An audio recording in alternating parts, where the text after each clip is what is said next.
मैं और हमने आपको पता आदेश बोला हमारे साथ है और उनकी जो ये तपस्या उनकी एक तपस्या ये मैंने उनका पहले भी इंटरव्यू डाला था। आज वो अपना जल स्थान से उठा के आगे की ओर बढ़ रहे हैं, तो उनसे जानेंगे कि किस तरीके से उनकी तैयारी आगे की। जी बोले कि अब की कैसी तैयारी, आपने जिस तरह जल उठाया उसके बारे में कुछ बताइए। एक मैं ये चीज जानना चाहूंगा, इसमें बताइए नियमों, कुछ नियम बताइए, किन नियमों का पालन करना पड़ता है। हर महादेव सभी को। तो भाई देखो, कावड़ के नियम और तरीका तो एक ही है। कावड़ में घुसोगे तो आगे से घुसोगे, निकलोगे तो आगे से निकलोगे। इसके सिर के ऊपर कावड़ नहीं उतारोगे। अच्छा ठीक है ये। दूसरा ये कि आप जूस पियो, पानी पियो या कोई बर्फी वगैरह खाओ जिसमें अन्ना हो, या फल फ्रूट खाओ। उसके बाद कुल्ला करके हाथ पैर धो लेना बहुत है। ठीक है। अगर फ्रेश होते हो या गलती से आपकी आंख लग जाती है, सो जाते हो, ठीक है, या फिर अन्न खा लेते हो, तो उसके बाद नहाना जरूरी है। अन्न खाने के बाद, सोने के बाद या फ्रेश होने के बाद पूरे शरीर को धोना जरूरी होता है। उसके बाद ही कावड़ के नीचे बढ़ा जाता है। और हम तो ऐसा करते हैं, देखो, जब कावड़ भरते हैं गंगा जी से, जी बॉडी से, तो उसके बाद 2 कैन फालतू जल ले लेते हैं। क्योंकि सुबह हर रोज उठते के साथ ही सुबह नहाने के बाद में गंगा जल अपने ऊपर छिड़का, उसके बाद पूजा पाठ के चल दिए। ऐसी सेम शाम को होता है। क्योंकि जब एक बार मतलब फ्रेश वगैरह हो गए, सब कुछ हो गया, तो उसके बाद ना गंगा जल छिड़क लेना चाहिए थोड़ा बहुत। उसके बाद हाँ। अच्छा बोले, एक अगर आगे बढ़ गए तो फिर पीछे रिटर्न नहीं हो सकते। हाँ, एक ये है कि कावड़ अगर एक बार आ गई, मतलब हम तो जा सकते हैं पीछे कावड़ के, ठीक है, पर अगर जो कावड़ इस जगह पे जल आ गया, उससे एक कदम भी पीछे चल नहीं जाओगा। चाहे कितने भी इमरजेंसी हो जाए। इमरजेंसी पहले देख के चले जाना। बोले अगर इमरजेंसी है तो हम पहले देखते हैं उस चीज को। अच्छा। बाकी एक बार घुस गया क्या, तो फिर चाहे पुलिस प्रशासन हो, कोई भी हो, वो सम्मान पूरा करता है जल का, क्योंकि उन्हें भी पता कि जल पीछे नहीं हटता। अब मतलब कि जो आप बोले हैं वो थोड़ा पीछे आगे पीछे वो तो हो जाएंगे, लेकिन वो जल नहीं होगा। तो अगर जल आगे आ गया तो पुलिस प्रशासन भी दूसरों को साइड दिवा देता, पहले हमें निकलवा देता, क्योंकि उन्हें भी पता।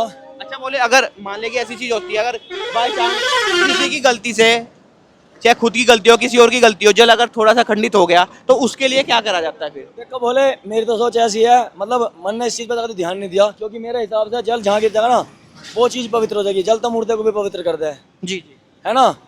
हमारे अंतिम संस्कार के स्थान में भी जल छिड़का था, उसे भी पवित्र करने के लिए सबसे पहले। तो जल तो ऐसी चीज है, जल तो जहाँ भी डल जाएगा अपना आप पवित्र कर देगा।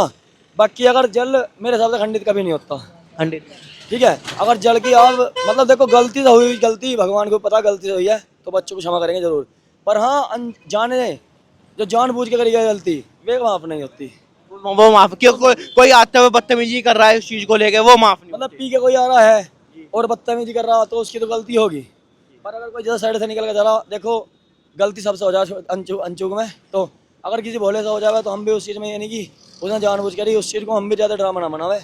यही है कि हाँ, गलती देखो सबसे ज़्यादा हमसे भी हो जाए कुछ ज़िंदगी में, पर माफ़ी हर एक इंसान को मिलनी चाहिए। अच्छा बोले, बॉडी जिस तरह आपकी है, बॉडी आपकी प्रैक्टिस रहती है, आप कुछ टाइम पहले आप प्रैक्टिस शुरू कर देते हो, अभी फिलहाल भी जिस तरह जाने के बाद कितने दिन का रेस्ट लेते हो फिर, अभी जिस तरह जल हो जाएगा गाड़ी करेंगे जाके अपनी, मतलब रेस्ट कुछ नहीं होता, मतलब तो कुछ नहीं है रेस्ट का। हम अब भी काम कर रहे हैं, इतनी मेहनत हम घर पे भी कर रहे हैं। बस ये है, यहाँ पे थोड़ी ज़्यादा चल रही है पापा के नाम पे, और पापा शक्ति दे रहे हैं उस मेहनत को ज़्यादा करने की। नहीं तो जितनी घर पे होती है उतनी घर पे भी करते हैं सारी। बोले अब तो जिस तरह ये 23 जुलाई का जल है, उसके बाद किधर जाने की तैयारी है। 23 जुलाई के बाद भाई मैं श्रीखंड जाऊंगा। 1 अगस्त को दबा, कहाँ पे। 1 अगस्त को श्रीखंड। अच्छा, 1 अगस्त को आप मतलब कि साथ में ग्रुप भी जाएगा अकेले। ग्रुप जाए ना जाए, मतलब मैं ना बताऊंगा, भी बताई भी नहीं। अच्छा। 1 अगस्त को श्रीखंड के दरबार खुल रहे हैं पापा के, तो वहाँ जाने की इच्छा है। साल में लगभग कितने महीने आप घर से बाहर रहते हो तो लगभग। मैं घूमने कहीं नहीं जाता कभी भी। मैं जब भी जाता हूँ पापा के स्थान पे जाता हूँ, या तो साल भर में 2 बार मैं केदारनाथ जाता हूँ, ओपनिंग और क्लोजिंग पे। ठीक है। हुआ है अभी स्टार्टिंग में हुआ है केदारनाथ। केदारनाथ ओपनिंग पे गए थे, पापा भोलेनाथ को अंधे पे ले गए। अच्छा। हाँ। और अब क्लोजिंग में जब मैं दीपावली में हर साल मैं केदारनाथ ही बनाता हूँ। वहाँ कितने दिन, हफ्ते 10 दिन तो लग जाते होंगे 3-4 दिन आपके। लगाता हूँ। 3-4 दिन तो साथ में लड़के जाते होंगे। जाते हैं, भाई भी जावे और गाँव से भी जावे, और भाई इधर कोई ये जो आपका ये बद्रीनाथ, गंगोत्री वगैरह, इधर यमुनोत्री, इधर भी साथ का रूट। क्लोजिंग तो चारों धाम की करवाता हूँ, पर ओपनिंग में ना डेट थोड़ी 1-2 दिन का गैप रहता है, तो चारों धाम की ओपनिंग कोई करवा नहीं सकता ऐसे एकदम से। अगर आप गंगोत्री चले गए तो केदारनाथ ही ना हो गए, इतना केदारनाथ के खुलेगा पाठ 3-4 दिन हो जाएंगे। तो पहले केदारनाथ जाते हैं, केदारनाथ ओपनिंग करवाने के बाद में फिर बद्रीनाथ की ओपनिंग हो जाती है। बद्रीनाथ के। अच्छा। 2 धाम की ओपनिंग करवाते हैं, चारों की क्लोजिंग। अच्छा बोले, फैमिली के साथ भी कभी जाना होता है या फिर अपने से। तो हमारे घर वाले ना, मतलब घर पे रह के घुसे हैं, पर उनको मेरा सपना है कि अगर मैं अपने पैरों पे खड़ा हो जाऊंगा, जब भी मैं उन्हें अपने जरूर लेकर जाऊंगा 4 धाम। उन्हें 4 धाम जरूर करूंगा, छोटे और बड़े दोनों। अच्छा, छोटे मतलब कि पेरेंट्स वगैरह को आपकी इच्छा है। भारत के 4 धाम भी और उत्तराखंड के 4 धाम भी। अच्छा बोले, कुछ ज़्यादा समय नहीं लेंगे, फिर आपको आगे भी बढ़ना है। अभी कुछ और नया मैसेज आप देना चाहते हैं व्यूअर्स को, या कुछ नियम और बताना चाहते हैं नियम क्या, नियम तो यही है कि कावड़ में आगे से घुसोगे, आगे से निकलोगे, और फ्रेश हुए, सोए या कुछ अन्न खाया तो नहाना जरूरी। बाकी वॉशरूम गए या फिर आपने कुछ फल फ्रूट खाया, जूस वूस पिया, तो उसके लिए तो कुल्ला कर लो और पानी पी लो, मतलब हाथ पैर धो लो।